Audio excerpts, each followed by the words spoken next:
and welcome to Mythmakers. Mythmakers is the podcast for fantasy fans and fantasy creatives, brought to you by the Oxford Centre for Fantasy. My name is Julia Golding, and today I am joined by two titans of the fantasy field. I am joined by Ana Sampson, who is an experienced editor and author of anthologies that often skew towards poems in the world of fantasy.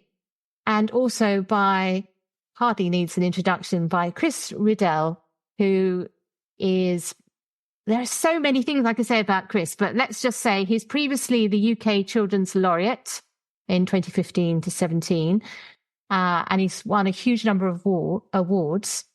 He has a very distinct style that, if I just mention the front cover of Neil Gaiman's The Graveyard book, or indeed Chris's series, The Edge Chronicles, written with Paul Stewart, The Edge Chronicles, you'll probably instantly be able to know who I'm talking about. And if that wasn't enough, he's also a political cartoonist, and no doubt is very busy with the world's politics at the moment. Oh, yeah.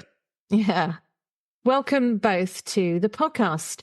We are talking today, though, about this new book, which is published by Macmillan, called Heroes and Villains, Poems About Legends.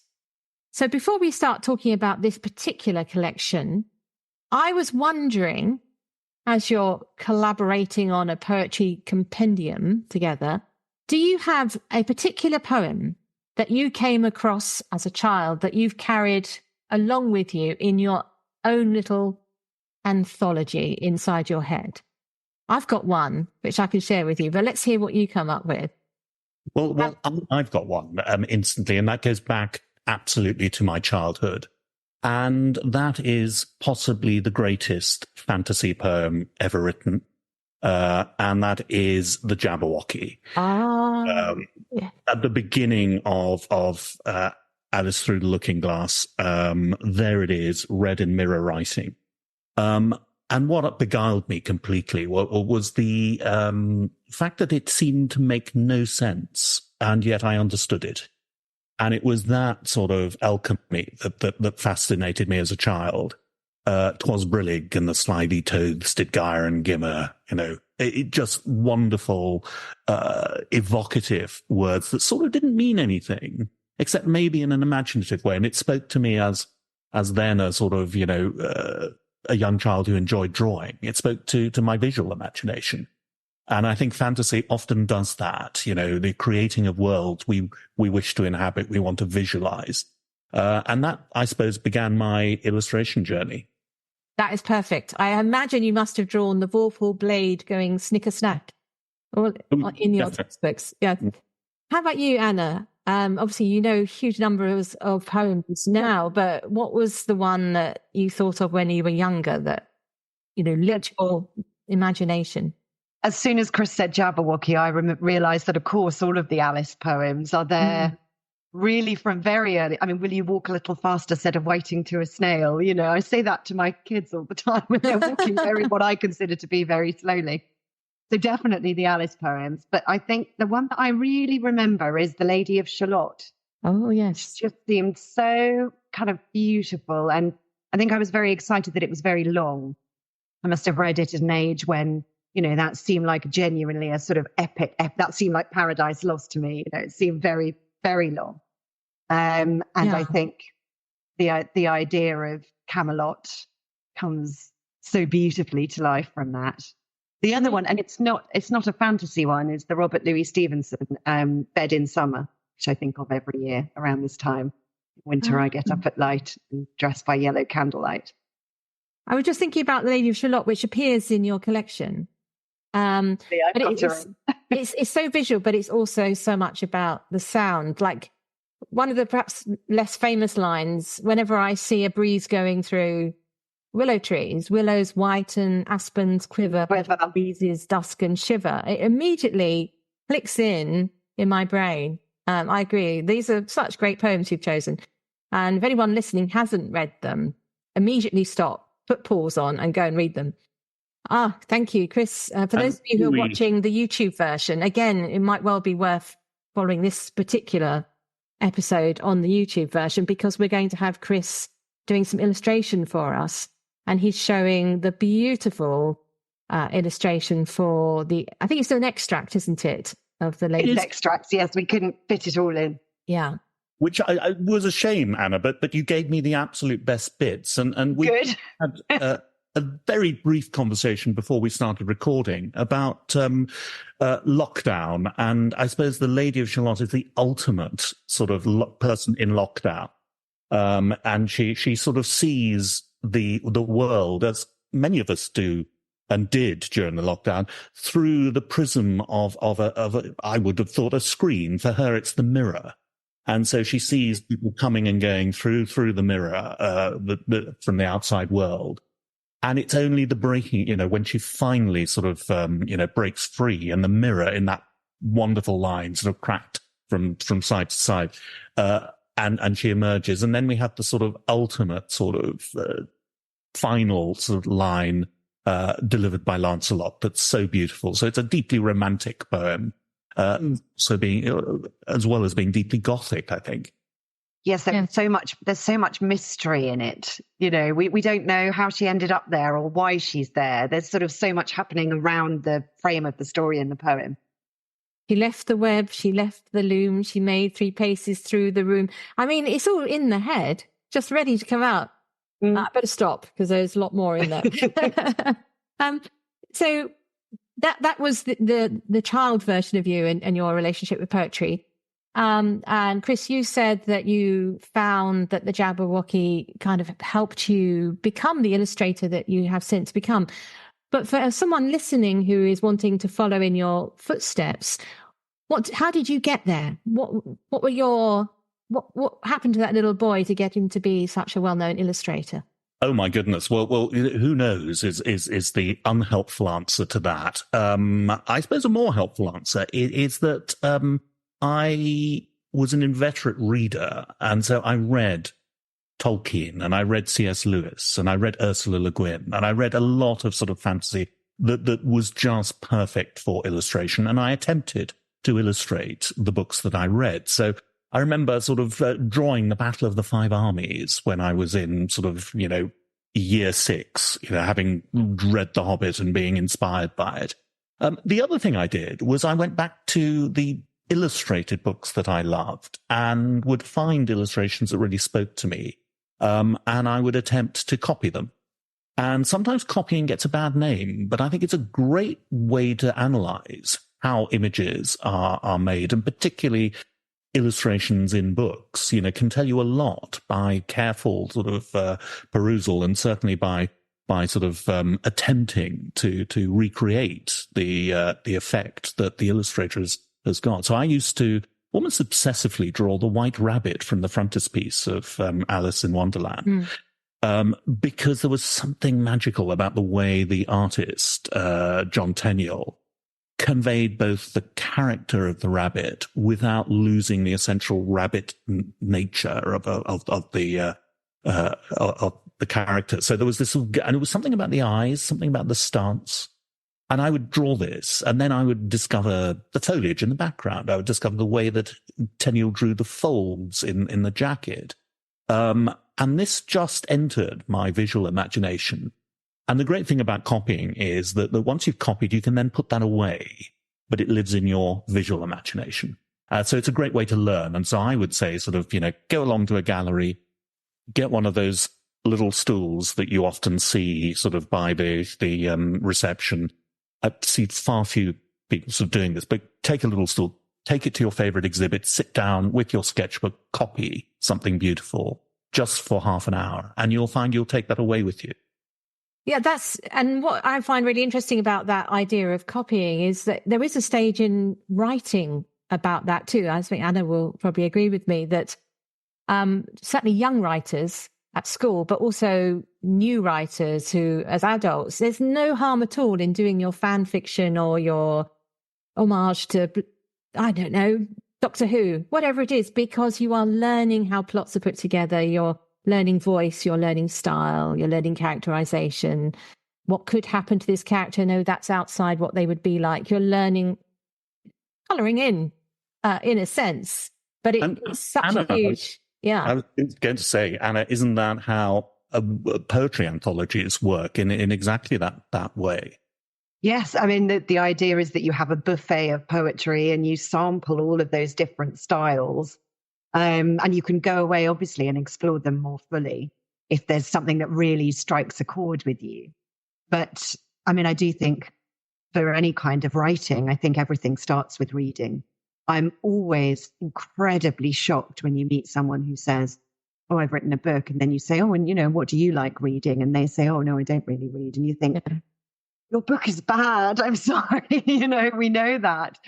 It's sort of everything starts with experiencing how other people put words together on the page. And you're right, the nuts and bolts of plot and character and those kind of things. And I think when people, I certainly remember going through little periods of writing like, D.H. Lawrence when I was doing my A-levels. Somewhere there are presumably a lot of pages of terrible kind of rip-off D.H. Lawrence writing somewhere in a drawer at home. Yes, that might be quite unintentionally funny if I'm just thinking about this lushness. But just going back to this question of the role of a verse compendium, it is an absolutely gorgeous book. And it reminded me of the kind of books that school libraries must have on the shelves and local libraries. And I was thinking of what compendiums I knew about. I was thinking, of course, the first one I thought of was the Rattlebag with Seamus Heaney and Ted Hughes. But also, Anna, you've already done, and with Chris, Gods and Monsters, mythological poem. Yeah, so, that's right. So yeah, now coming to this, what was your mission should you choose to accept it? What was your quest in putting together this particular selection? Well, so Gods and Monsters was mythological poems, of which, of course, there are so many, such an embarrassment of riches. And I sort of thought, well, we've done myths, we need to do legends. And then, of course, my editor said to me, wonderful, what's the difference? And I had to go away and look it up. And of course, the difference is that a legend has a grain of truth. But we have, I think it's fair to say, stretched that definition quite far. So perhaps there are real people like saints and kings and queens and villains and highwaymen at the center of the stories. But some of them, for example, King Arthur, we think perhaps he wasn't a real character, but his legends have been believed and been felt to be true for so long. He gets a pass, so we can have Guinevere in the night. We have dragons and beasts because an awful lot of these, there were some beasts like the Minotaur who I don't think that people ever genuinely believed were real and in existence, and you might meet them round a dark corner. But dragons, of course, legends of dragons have up in cultures all over the world, perhaps because of the fossil records of dinosaurs being discovered. Perhaps that's why. And we have mermaids, which I've allowed us because, of course, sailors might have seen the tails of seals, and at a distance, after a few too many tops of rum, a different kind of legend grows up. So either things that have that germ of truth to them, or things which have sort of taken on the ring of truth over the century. I was interested as well that you often put in two poems around, or even more. I think the Marie Celeste, Boadicea, Boudica. Sometimes they were an older poem. I could recognize it was an older poem with a more modern interpretation, but not always. Is that, I can guess why you might have done it. You tell me why you did that. Sometimes I do think, we could have got an extra legendary figure in there, but we've got two Boudicas or two Marie Celestes. I love the way poems talk to each other. And I love showing to readers the ways in which different people, particularly if they're writing perhaps centuries apart, have written about the same subject or the same feeling or the same story or the same legend. And I think when you're putting together an anthology on myths and legends, it's really something important to get across, that we can climb inside these stories and sort of use them in different ways, and they have been used in different ways, and they have been retold with new sidelights on them over the centuries that they've been popular. So I think with myths and legends, it's particularly important to have perhaps more than one voice talking about the same story. This episode is brought to you by Progressive Insurance. Do you ever think about switching insurance companies to see if you could save some cash? Progressive makes it easy. Just drop in some details about yourself and see if you're eligible to save money when you bundle your home and auto policies. The process only takes minutes, and it could mean hundreds more in your pocket. Visit Progressive.com after this episode to see if you could save. Progressive Casualty Insurance Company and Affiliates. Potential savings will vary. Not available in all states.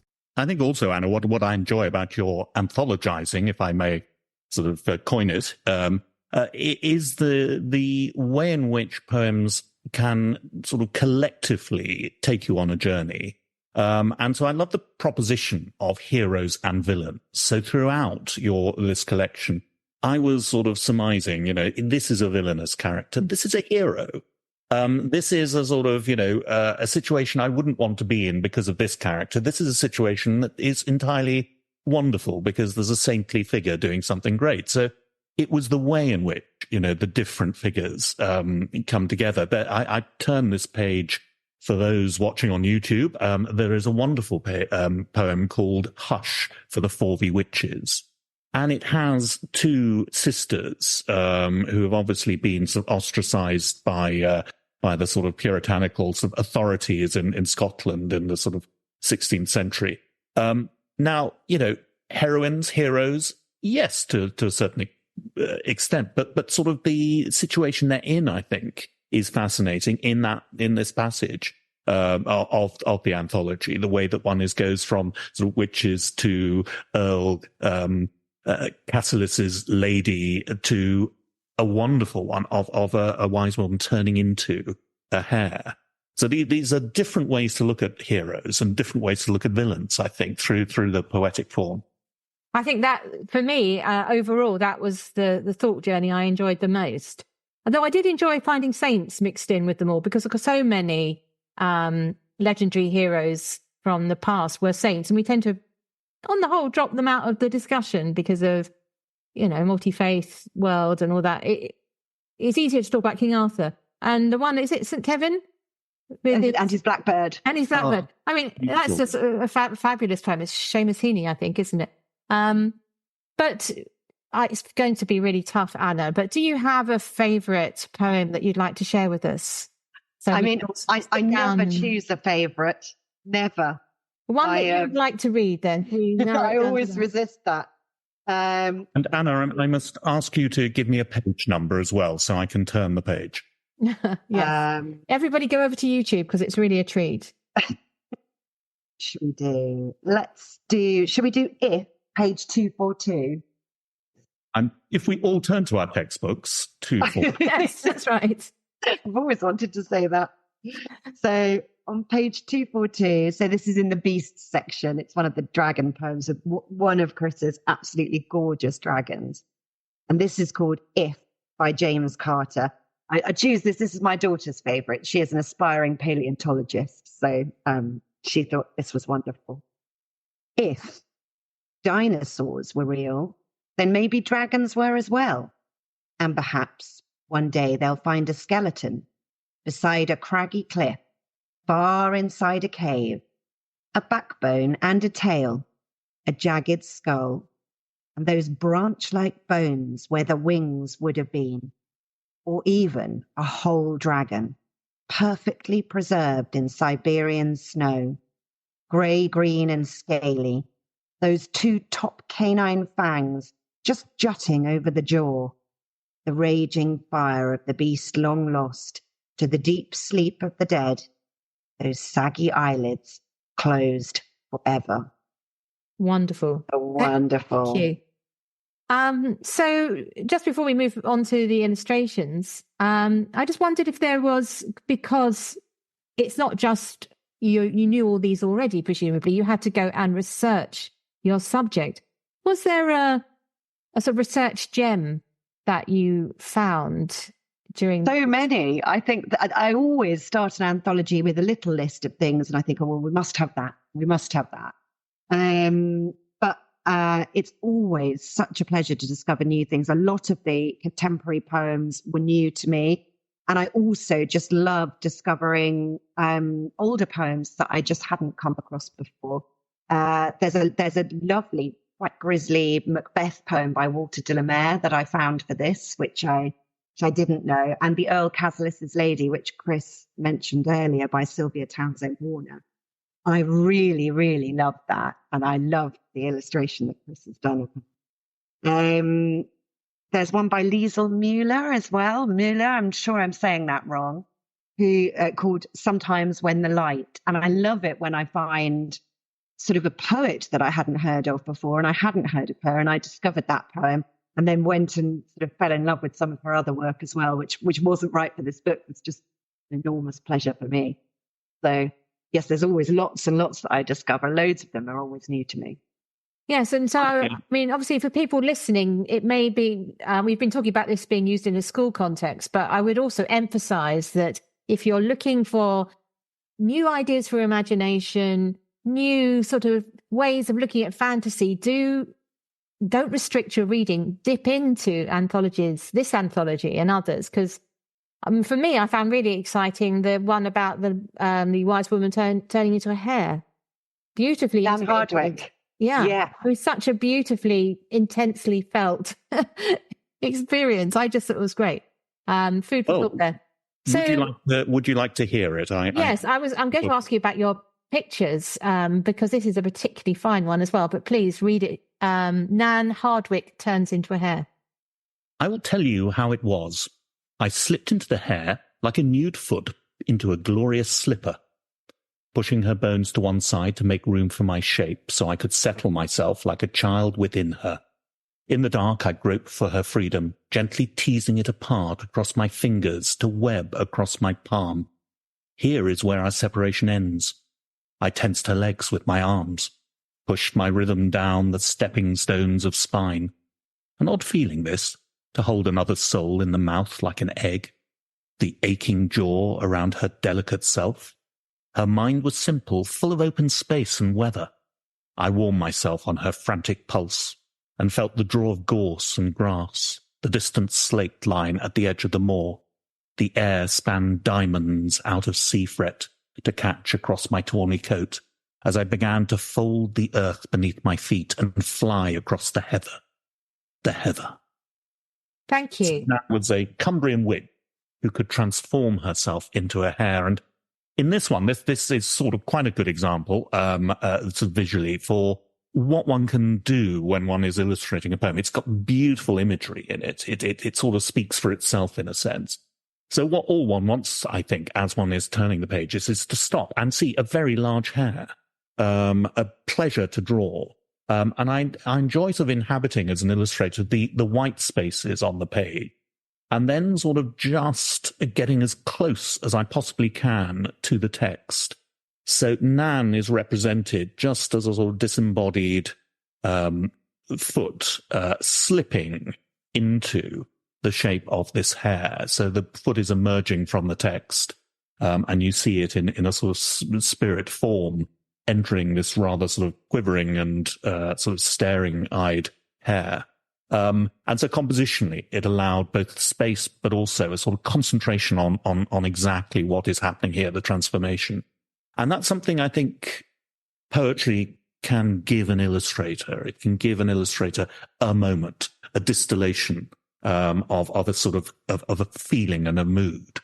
And then the poem does what the poem does. The beautiful words form into sort of images. But as an illustration, you can just choose a single image to sort of crystallize the thought around, which is very different from what I do in, say, sort of illustrating works of fiction, where there's a narrative thread and one is drawing characters in different sort of situations throughout a book. And what I'm sort of given in something like Heroes and Villains, Anna just gives me a whole range of moments to crystallize as an illustrator. So it's a real pleasure to illustrate poetry in this way. Well, it reminds me again of our discussion of Alice in Wonderland, because the Mouse's Tale poem feels very much like that, with the emphasis on shape. Chris, I was just going to ask you, because a lot of them are open illustrations in a way. They feel they go beyond the page, but occasionally you'll also box out the text. So on page 4 in Mappa Mundi, you've got, I'll hold it up on my screen. We've got, there we go. We've got the poem boxed up. Is this very much led? You're not told what to do, I presume, but you're led by subject matter and cartography. Completely. I always think of the sort of book as an object, something that one is going to hold in one's hands, and the experience of the reader turning pages. And I think sort of visually, one wants to just invite the reader onto a page and to sort of focus on what this might be. So it's variety. I mean, having a poem that is completely boxed by my illustrations in a very formal sense, almost decorative, gives a certain mood. And then you can turn the page and have a much freer, open composition, where a figure is running across a vast expanse, maybe. Ozymandias, a huge disembodied head, desert sands drifting away into the distance, gives you that sort of desert-like, arid sense that the poem conveys. And then you can turn the page and have a very different sort of environment on the next page. And it's that sort of progression through. And it can be as simple sometimes as saying, right, let's have a lot of drawing on this page and let's have just a little bit of drawing on this page. Always, it's the primacy of the material. It's what the poem is saying that's most important. And my attempt, I think, is to find a moment in a poem. And an example, I suppose, in this collection would be the poem about Merlin, where by, I think it's David Harmer. Anna, you can sort of correct me, but yeah.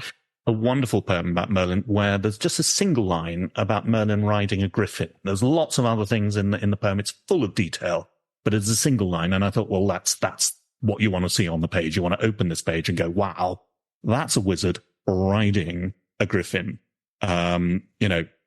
Wings spread across the other side of the page. There it is. I defy anyone not to stop and go, I wonder what that's about. And then find all the wonderful imagery within the poem. Completely. So I've got one serious question for you both, which is, because we're dealing with the matter of fairy tales and legends, that obviously a lot of the content basically there's a lot of marital abuse, child cruelty, neglect, terrible treatment of the world, and also some very bloodthirsty moments. The Brothers Grimm playbook, in other words. Yeah, exactly. So it's not as if it's the undisneyfied version of myths and legends.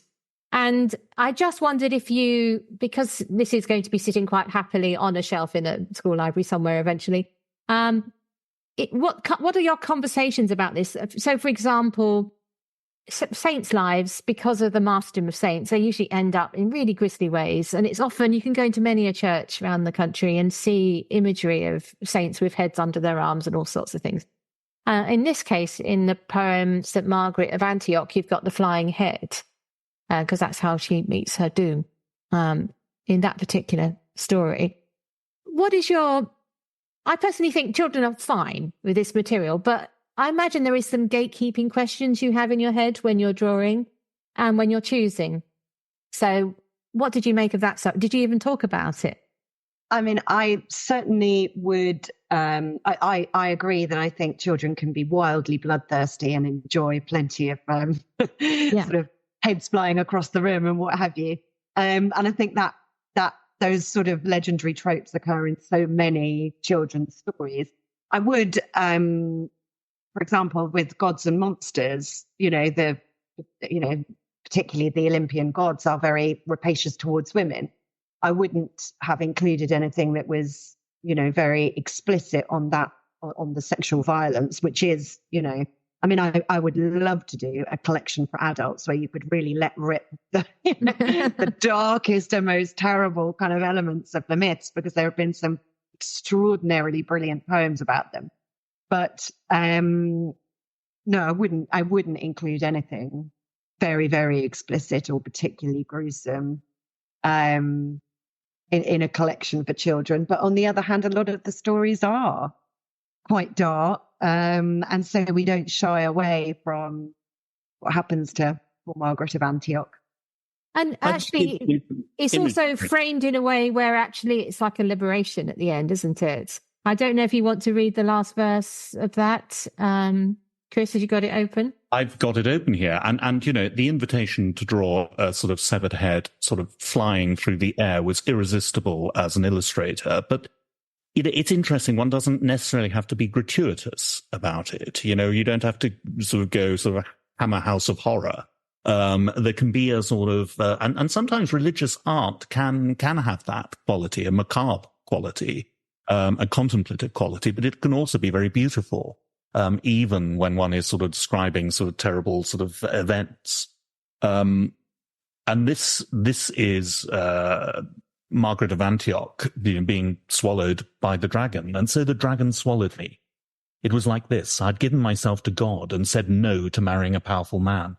Thwarted, my would-be husband threw me in a dungeon, consigned me to damp and darkness, and the devil, who came to me in leathery skin, clawed and fanged, his yellow eyes burned, his hell jaws yawned, and gulped me into his red gullet. Down and down I slithered until the cross of Christ I held struck him like a holy fishbone and snagged the helter-skelter of his coiling throat. And I, who was sucked and squeezed in that hot tunnel of foul flesh, was spat and spasmed out again, miraculous. Not that I lived to tell the tale for long. They tried to burn me, but I failed to fry. They tried to drown me, and I came out dry. Third time lucky, they took an iron blade and swung it. See how my head takes to the air. Watch it fly. Yeah. Love that poem by Jandine. I think it's one of the tearing poems, isn't it? I think there's a previous poem with Margaret getting out of the dragon, which is rather fun. A very surprised-looking dragon. Yeah. Yes, but please do follow up on YouTube because Chris is now showing his very surprised dragon. So, Chris, I think you foolishly offered to draw us something. So perhaps we should ask you to draw. Well, can we pick a subject? Well, you've got something in your mind. One comes to mind immediately, I think, which is one of the rather magnificent dragons that Anna was kind enough to sort of include in the anthology. And I would invite, as I'm sort of sketching here, the outline of one of the aforementioned dragons, I'd invite Anna maybe to read a dragon poem, any poem, Anna, of your choice. You don't worry. The dragon. And there are a few in this anthology. So for those who, whilst Anna chooses her poem, I'm very interested to see that Chris starts with the nostrils. I'd always thought people might start with the eye. No.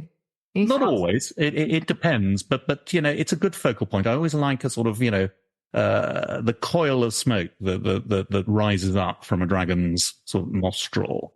And dragons come in all sorts of shapes and sizes. They can be huge and fearsome, the sort of Game of Thrones sort of dragons that are, quite frankly, enormous and terrifying.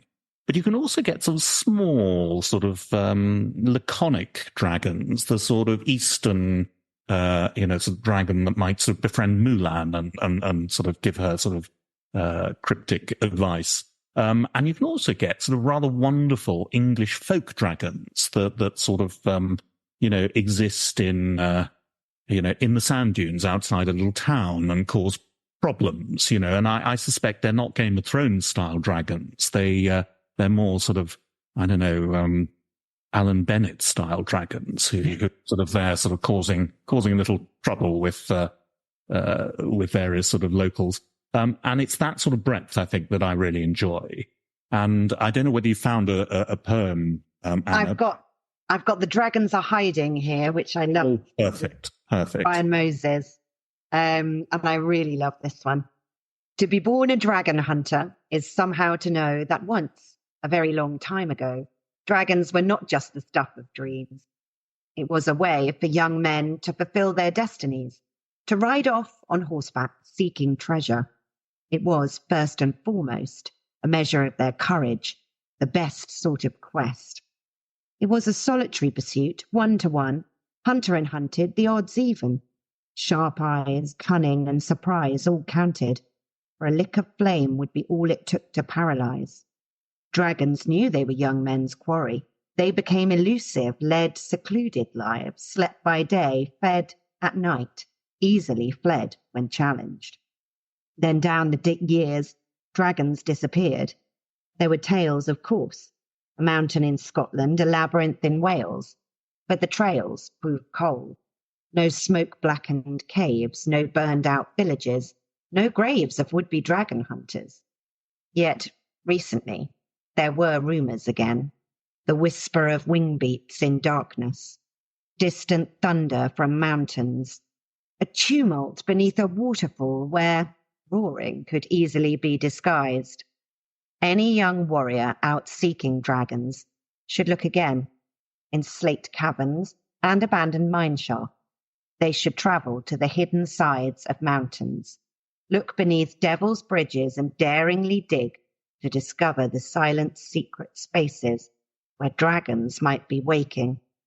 For in a darkening Welsh landscape, with evening purpling the hills, it is easy, so easy to believe how those of us who would be dragon hunters could one day find them again.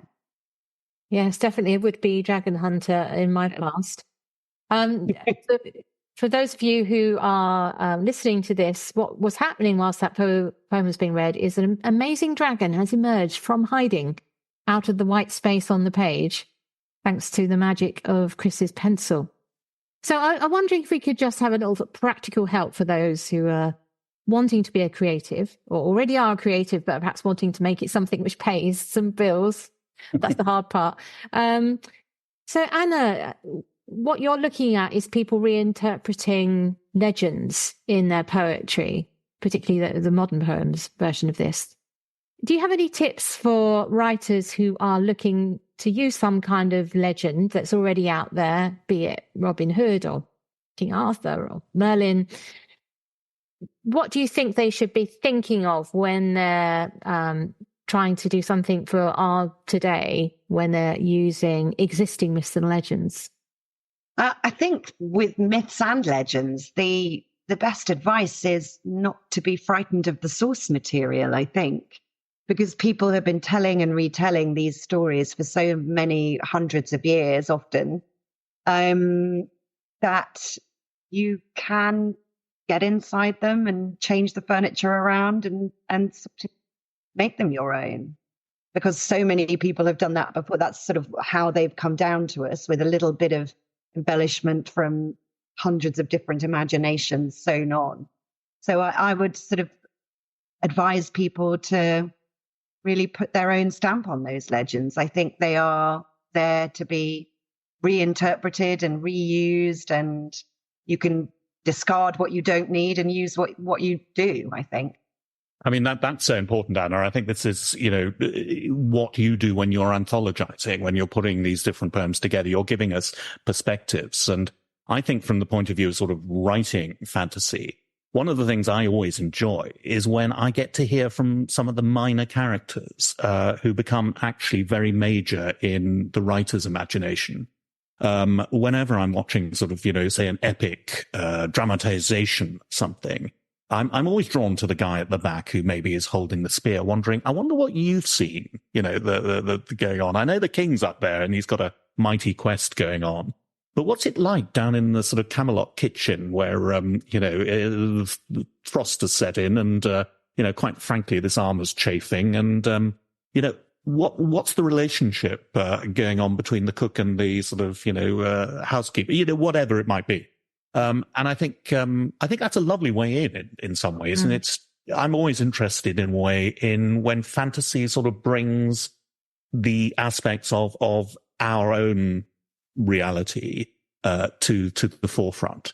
And so, contemporary issues can be reflected extremely well through fantasy, in a way that, so things, maybe fantasy exists and endures because it speaks to some of our sort of primal sort of feelings and whether it be that sort of fear of large and sort of oppressive, creatures or embodiments of sort of weather and catastrophe. or the small sort of moments of decision making and small personal quests that we might go on. It's always a good starting point, I think, the inconvenience of fantasy, what is going on behind the quest. Yeah, so we should rename the hero's journey to the inconvenient journey. Yeah. So, Chris, I had a question for you about the sort of practicalities of approaching a publisher as a team, like you did with Paul Stewart. But I also want to ask you about your political cartooning. So the question about that I often meet aspiring writers who are also talented illustrators. And I never know because not having an illustration background, I never know what to say about whether they should go to a publisher with all of their stuff or allow the publisher to broker the marriage between them and an existing illustrator. What's your gut feeling on that one? Well, it works both ways, I think. So working with Paul Stewart, I think was the two of us actually met at, we both had sons of the same age.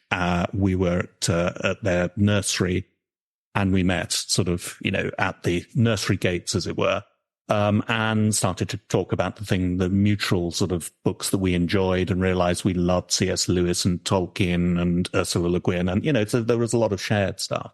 I think our collaboration really started because Paul was also a fan of the illustrations that accompanied the books, which is not always the case. Sometimes fantasy sort of, famously won't be illustrated until maybe its later iterations. I think it's telling that someone like Tolkien, drew his map. He had this lovely sort of visual imagination that accompanied, his writing. He was also a poet, so he had that sort of quality in what he did. I think there's a sort of, charming illustrations that Charles Dodson did when he was writing the Alice story for Alice Liddell all that time ago. So often stories do begin with images, with stories. I'm a huge fan of Gormenghast, where Mervyn Peake drew characters almost as an aid memoir to sort of give him something to describe in his wonderfully sort of visual writing. So in some senses, sometimes the words have got to sort of, I think words come first always. And as an illustrator, the primacy of the text is what I always sort of believe in. Now, if you can meet a writer and you get on well together, I think there's a sort of, way in which you can synchronize your efforts. You can feed off each other's imaginations, one visual, one sort of, word-based, and then you can develop something quite unique. Equally, a publisher might say, well, what is it how do we want to package this book? And I believe that books, beautiful books are incredibly important. And I think in the fantasy realm, even more important in a sense, the book as a beautiful object is something we covet. And I think, you have digital forms and adaptation, you name it, but a beautiful book, there's something very magical about that. And of course, with illustrations, it's a way of celebrating the book as an object.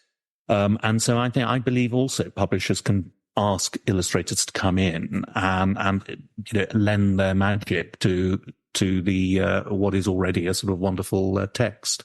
That's not a useful answer for someone sort of pitching, but I would say to any illustrator, if you see a stray poet or writer wandering down the street, just sidle up and sort of, say hello to them and maybe buy them a coffee and gently suggest that their book with these beautiful white spaces might need some illustrations to go with them. That's a very nice thought. I have to try walking past your house looking desperate. See if you'll invite me in. I have a cheeky question for you, Chris, which is, because we also know you as a political cartoonist and you've been working on this volume of heroes and villains, politics does lend itself to heroes and villains. Have you found things you've been illustrating for Anna creeping into your political cartooning? Inevitably. I mean, the visual metaphor, I think, in a political cartoon is a gift. It's a wonderful thing. I think Vladimir Putin sitting on his sort of throne of swords, sort of saying, winter is coming, it just works, doesn't it? I think sort of, a blowhard sort of Donald Trump is a sort of, a gift that keeps on giving, with his extraordinary sort of appearance and ridiculous utterances. What I like to do every so often in a sort of fantasy context, I think, and this is just for my own sort of personal pleasure, is draw the incumbent prime minister. It started, I think, as far back as David Cameron, but every so often during each administration, I like to draw whoever's the incumbent sort of asleep at night. That oft asked question, how do you sleep at night?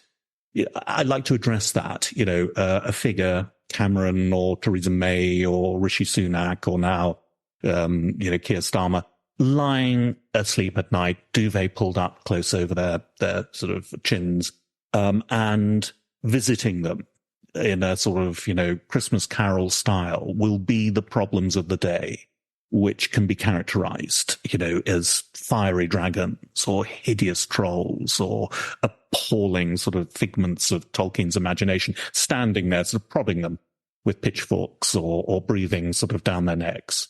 And of course, I do what political cartoonists have done down the centuries. I apply judiciously labels. Labels are a great sort of tool for the political cartoonist. The dragon of winter fuel payments, standing menacingly, is an absolute gift. And someone once wrote me a tweet, I think, and said, you're a cartoonist. I bet you label everything. I bet you label fridge. And I just tweeted back, as one does. I don't often do this sort of thing. I just tweeted and say, yeah, you're right. I do label everything, except on my fridge is labeled conspicuous consumption. On you go. It's that sort of thing. Yes, the visual obviously comes in to what I do. And politics is always with us. And I think poems often shine a light on contemporary issues rather well, as we started this conversation with the Lady of Shalott in lockdown. It's extraordinary, isn't it, when you get a contemporary resonance from a poem that has been around for many, many years. And I think an anthology that Anna's compiled, like Heroes and Villains, does exactly that. It gives us lots of, I think the contemporary term is chills. Yeah, and vibes. Vibes. Yes. Vibes and chills, which is a lovely note to end the conversation about this anthology on. But as a bit of fun, I always ask my guests to transport themselves into any fantasy world at all. It can be Star Wars, it can be Beatrix Potter, down a rabbit hole, up into space. Really, we don't mind. But I want to know, where is the best place, in your view, to go for something? And I was thinking, well, we tend to think the villains are the most exciting part of a story very often. So where would be the best place to be a villain? And so I was thinking, where could you have the most fun and get away with it, do you think? So have you got a favorite? Anna, should we start with you? Have you got a favourite fantasy world where you wouldn't mind putting on the black robe or the high heel shoes or whatever it is in the fantasy world that is the villain? Very difficult, isn't it? Because they do tend to get their comeuppance at the end. No, you're going to get away with it. That's the point of this question. If I get away with it, I wouldn't mind Jardis in Narnia sweeping around. Oh, yes. Being Turkish light on my sleigh. Many centuries of doing that, I think, before the pesky kid come along and ruin the whole gig. But once you get woken up in Charn, you have some good years before Father Christmas turns back up. Yes. He's come and ruin everything. So maybe I'd be her. She's terribly glamorous. Very good. Yes, it is a glamorous one, that one. Glamorous. Right. So we've got some glamour on the table here. How about you, Chris? Have you got a favourite place to go? Well, obviously. I mean, I was on a plane going to the Auckland Writers' Festival a little while ago, and a nice young man sitting next to me, that we struck up a conversation. I said, "Where are you going?" He said, I'm going to the Shire, he said. Yeah. So he was actually going to the film set in New Zealand, where and I had the good fortune to be invited to go to the Weta workshop in Wellington on my trip to New Zealand. And a lovely chap, Richard, who runs the workshop, just showed me around the workshop. And it was just full of everything you would need to be both a hero or a villain. And I've got to say, I was very, very taken with a life-size, and when I say life-size, I mean a fantasy life-size, a boot, an armored boot. And it was Sauron's boot from the beginning of the Lord of the Rings films. And it's huge. They build it sort of life-size. So Sauron towering above with that ring of power on his finger, that was his boot. And I stood and I looked at that and I thought, wow, that is very impressive. So, I think in a contemporary sense, going forward to possibly the fourth or fifth age of Middle Earth, obviously things have calmed down a bit. Tourism has taken over. You can now maybe sort of go to Mordor, and it's been sort of rewilded in the most perfect way. But there've been stirrings, there've been local sort of civic sort of meetings and stuff. And there's this guy, walking around. He's got a sort of, unconvincing comb over and tends to wear a baseball cap that says "Make Mordor Great Again." And, things aren't looking good. So we're waiting, I think, for the final sort of battle sometime in November to see whether the forces of Sauron actually, resurge, or whether we can return to a sort of, more benign time. My money's on Gandalf. I can see the next political cartoon being sketched even as we talk there. Just the Hobbiton, by the way, if you didn't do it, it's the best day out that I've had. Took my family there in January, and even though I live in the Shire, literally, I live in a village that's like Hobbiton, I still enjoyed the Shire. You've both nicked probably my two favourite fantasy worlds, but I've got to go different. So I was thinking that a really fun place, I think, to be a villain would be Beatrix Potter's world, because there is something just delicious. Particularly, one of my favourite ones when I was growing up was The Tale of Two Bad Mice, having the run of a doll's house. The doll's house. About that, which is intriguing. So maybe a spin as some wild creature with, evil intent. And I think when you reread, for example, Jemima Puddle Duck, oh yes, I mean, it's absolutely so dark and grueling. Don't talk to strangers. Yeah. You've got the Pike with Jeremy Fisher. Not a villain in some senses, because it's just doing what pikes do, but that terrified me as a child. Mm. And at my local lake in Norfolk, I was just recently asked to draw these giant fish that they fish out of the lake. The fishermen hold them as trophies. Oh, yeah, the classic thing. And they give them nicknames. And I was given a lovely job to actually draw each of these giant carp with their nicknames as a commission. And I thought of Jeremy Fisher then. I can't look at a lake without thinking of Jeremy. Well, Jeremy, yeah. Thank you so much for joining me. It's been an absolute delight talking to you both. And I encourage everybody to go and get their copy of Heroes and Villains, poems about legends, and feel inspired both as illustrator and also as writers. So thank you very much.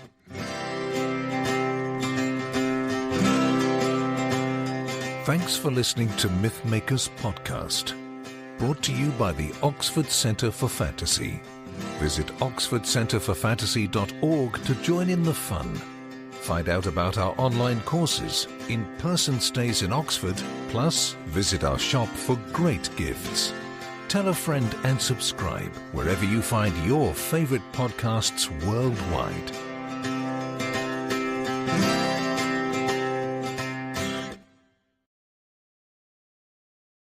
This episode is brought to you by Progressive Insurance. Do you ever think about switching insurance companies to see if you could save some cash? Progressive makes it easy. Just drop in some details about yourself and see if you're eligible to save money when you bundle your home and auto policies. The process only takes minutes, and it could mean hundreds more in your pocket.